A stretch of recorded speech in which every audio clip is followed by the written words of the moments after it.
Hey everyone, welcome back to my channel. So in this video we are going to do self-management skills, that is unit 2 from part A, fifth chapter, that is importance of self-management. सबसे पहले self-management होता क्या है, definition आती है पक्का से.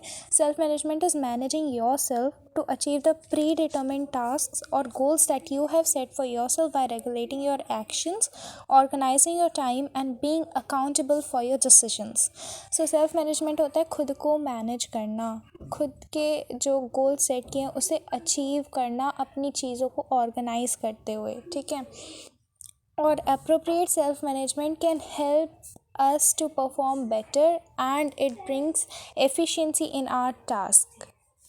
यहाँ पे सेल्फ मैनेजमेंट की साइकिल भी दी हुई है, planning, organising, directing, controlling, and it will go on forever like this.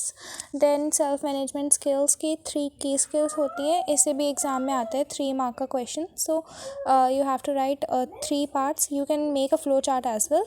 Initiative, organization and accountability. You have to explain all these in brief, approx 1 to 2 sentences for each. Okay, so initiative means doing the right thing without being told what to do. Initiative requires one to believe in one's own capabilities and be resilient to work even when faced with obstruction and disappointment. Initiative का मतलब होता है doing the right thing at the right time without being told, बिना किसी supervision के अगर आप कोई काम अच्छे से कर रहे हो, that means you are taking an initiative, उसे इनिशिएटिव कहते हैं. ऑर्गेनाइजेशन स्किल होती है हमारी ability to use our time, energy and resources effectively to achieve goals that we have set for ourselves. Basically organisation skill में होता है कि you are organising your resources, time and energy efficiently.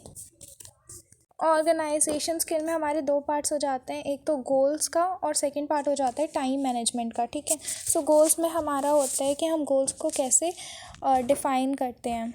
सो गोल को हम कैसे डिफ़ाइन करते हैं, गोल को कैसे सेट करते हैं, तो इसके लिए हमारे पास एक टेक्निक होती है स्मार्ट स्ट्रैटेजी, ठीक है, जिसमें हम गोल्स को अचीव करने के लिए हम उसे स्मॉलर टास्क में डिवाइड कर सकते हैं, उसे ब्रेक कर सकते हैं छोटे छोटे गोल्स में, ठीक है.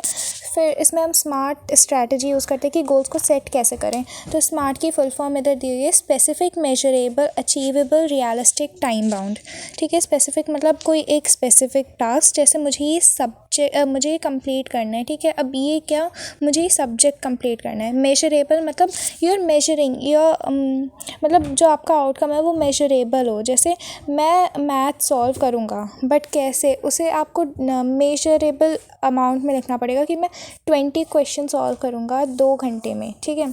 फिर achievable, the thing which is achievable. अब यू कैन नॉट से कि I will complete this whole book in 1 hour today, that's not possible at all.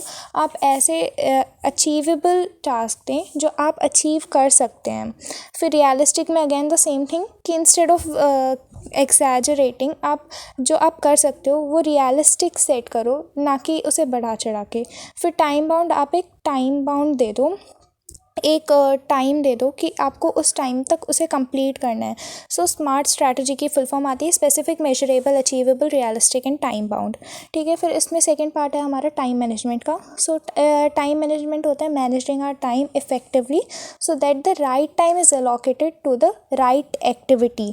अब टाइम मैनेजमेंट में हमारे 5 चीज़ें आ जाती हैं, जिसमें हमारा है planning, estimating the time required for each task, prioritizing and scheduling, learn to say no and spending the right time on the right activity. So इसी डिटेल में देख लेते हैं. प्लानिंग मतलब आपको प्लान करना इम्पॉर्टेंट है. Again the same thing, planning आप कैसे करोगे, बाय सेटिंग द गोल, और गोल कैसे सेट करोगे, स्मार्ट टेक्निक को यूज़ करके. ये सारा इंटरकनेक्टेड है. इफ़ यू स्टडी, अगर आप ये करोगे तो this chapter is very easy and scoring chapter है ये, ठीक है. सो प्लानिंग है. An important part of time management is planning. In order to control your workload, it is important to learn to plan each day, week, month and a year. Planning आप day wise कर सकते हो, week wise कर सकते हो, month wise कर सकते हो, year wise भी कर सकते हो. So planning में you'll write to plan the schedule और टू प्रिपेयर द शेड्यूल और टू डू लिस्ट, ठीक है। फिर आता है estimate time required for each task. अब अगेन द सेम थिंग, आप उसे टाइम बाउंड बनाओ कि आपको इस टास्क को करने में कितनी देर चाहिए, कितना टाइम चाहिए। आप चैप्टर कर रहे हो तो आप उसमें टाइम सेट करो कि yes I complete this chapter by this time, otherwise वो नहीं हो पाएगा। So you have to estimate the time required for each task.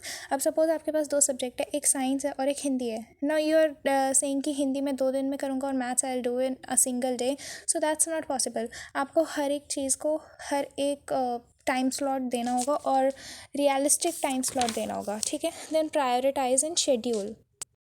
इसमें कि आप शेड्यूल बनाओ to accommodate the plan task. Basically to do list बनानी है, ठीक है, मंथली, वीकली या फिर डेली। और फिर लर्न टू से नो। देखो, अगर आपको कोई काम कोई असाइन करता है, कोई न्यू टास्क असाइन करता है, तो उससे पहले आपको क्या करना है, आपको पहले अपनी टू डू लिस्ट को रेफ़र करना है कि हाँ, हमारी टू डू लिस्ट में अगर स्पेस है, अगर हमारे टू डू लिस्ट में जगह है कि हम और काम एक्सेप्ट कर सकते हैं, then only say yes, otherwise say no. You have to learn the habit of saying no. अगर आपके पास टाइम नहीं है, you can not say yes, okay. Agar suppose you have your exam and your teacher is asking to prepare a PPT, you cannot do that, so you have to learn to say no, ठीक है। then spending the right time on right activity, so right time on the right activity same वही है कि you have to give a time limit। Then है हमारा third की skill जो कि अकाउंटेबिलिटी हमारा एक वाइटल कॉम्पोनेंट है, एक इम्पॉर्टेंट कॉम्पोनेंट है सेल्फ मैनेजमेंट का। देखो, अब many of the students gets confused accountability और रिस्पॉन्सिबिलिटी में। सो अकाउंटेबिलिटी और रिस्पॉन्सिबिलिटी आपस में इंटर रिलेटेड हैं, बट जो डिफरेंस है जो एग्जाम में आ सकता है कि what is the difference. So responsibility जो होती है वो जिम्मेदारी होती है विच कैन बी शेयर्ड। हम कह सकते हैं कि ये काम तुम कर दो, बट अकाउंटेबिलिटी पर्सनल होती है। यू कैन नॉट से कि तुम मेरा ये काम कर दो। अकाउंटेबिलिटी पर्सनल होती है, you can not ask for sharing, ठीक है।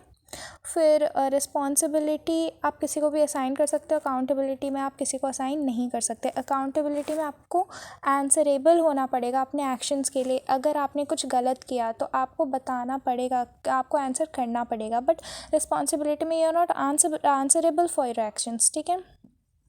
So responsibility or accountability, responsibility can be shared and you are not answerable for your responsibility. Accountability is personal, it cannot be shared and you are answerable for your accountability.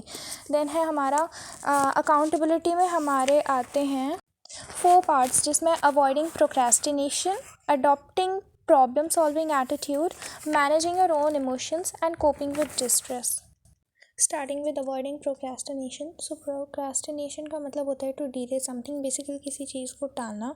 तो इसे avoid करना आता है हमारे accountability के अंदर। मतलब हम किसी काम को टाल नहीं सकते, हम किसी काम को डिले ना करें, उसे अवॉइड करना ही प्रोक्रेस्टिनेशन होता है, ठीक है। इसकी कुछ टिप्स दी हुई हैं।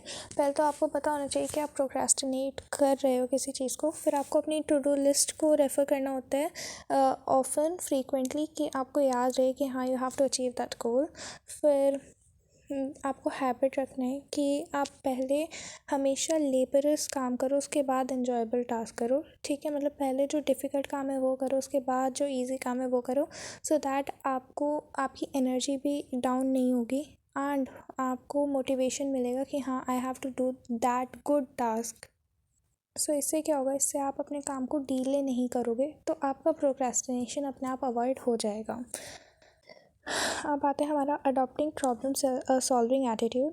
तो प्रॉब्लम्स सॉल्विंग एटीट्यूड हमारा मस्ट है हमारी लाइफ में।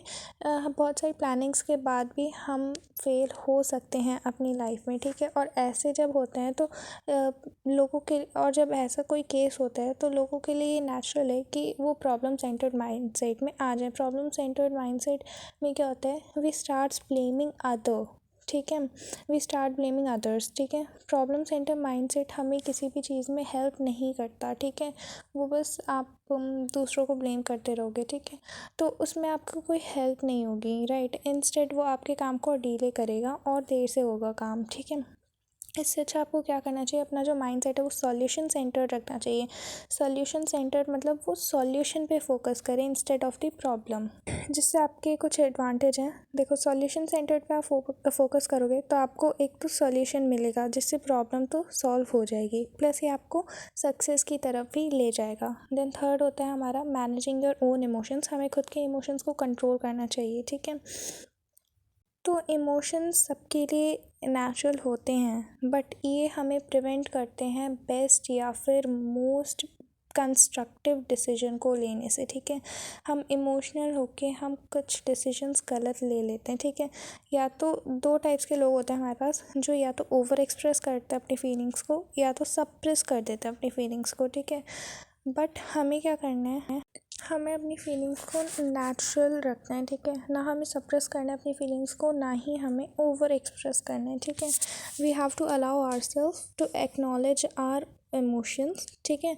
और हमें क्या करना है, हमें अपने इमोशंस को, हमें जल्दी रिएक्ट नहीं करना, ठीक है। Give yourself time to regain your composure before you act, ठीक है। आप कुछ भी करने से पहले you have to think at least twice, ठीक है। वैसे इमोशंस होते हैं वो हमारे नेचुरल और अनकंट्रोलेबल फिनोमिनन है, ठीक है। फिल इन द ब्लैंक्स में आता है dash is natural and uncontrollable phenomena. तो आप इमोशन लिखोगे, इमोशन क्या होता है, natural and uncontrollable phenomena which prevents us from working towards the best solution, ठीक है। ठीक है, अब आप अपने इमोशंस को डीले करने के लिए आप अपने खुद से क्वेश्चंस पूछ सकते हो कि अब आपको इस सिचुएशन में क्या करना है। क्या ये करना will help in fixing the problem, और हाउ विल योर एक्शन जो आप करने वाले हो वो अफेक्ट करेगा आपके लॉन्ग टर्म गोल को और शॉर्ट टर्म गोल को, ठीक है। अगर आप ये नहीं करते तो ऑल्टरनेटिव वे क्या होगा, और can I do you have someone to whom to the one who can guide you और help you through this problem, ठीक है। फोर्थ पार्ट है हमारा coping with distress. Unforeseen and unfortunate events like illness, injuries, death in family, or some other tragic events may happen in your life, and it may have a significant impact on your emotion and physical well-being, ठीक है। So you have to find a suitable coping mechanism in such circumstances, like surround yourself with, ठीक है। अब आप इसमें ये है coping with distress में कि आप अपने स्ट्रेस को कैसे मैनेज कर सकते हो।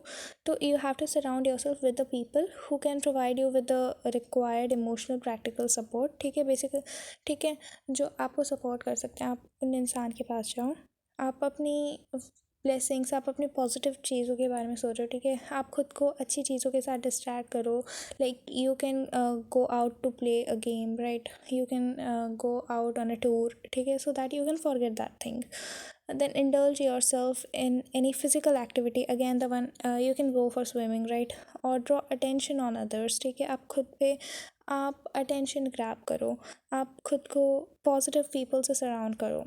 Now here comes the last topic of this chapter, that is positive results of self management. ये डायरेक्ट क्वेश्चन आता है एग्जाम में, सेल्फ मैनेजमेंट के बेनिफिट क्या है या पॉजिटिव रिजल्ट्स क्या हैं।